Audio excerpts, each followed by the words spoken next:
13 Pro Max was working fine, and suddenly the screen turned green, yellow, and white.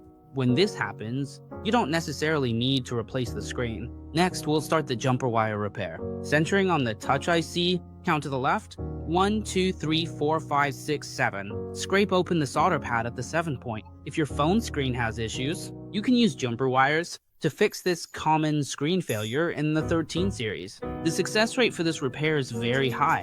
Secure the wiring low, and then use green oil to fix the wire in place. This way, it'll be more stable and durable. Next, we'll continue by taking a soldered wire and connecting it to another point. Again, centering on the Touch IC. Count to the right, 1, 2, 3, 4, 5, 6, 7.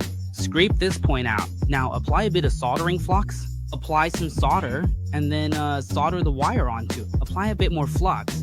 And after soldering this wire, we'll clean the solder pad thoroughly. Then, using the same method, use green oil to secure this insulated copper wire. Finally, apply a layer of high temperature tape. This will help protect and secure everything. Next, install the screen back onto the phone and test the device. The iPhone logo is already showing up. This video tutorial is very useful. Everyone, remember to save it.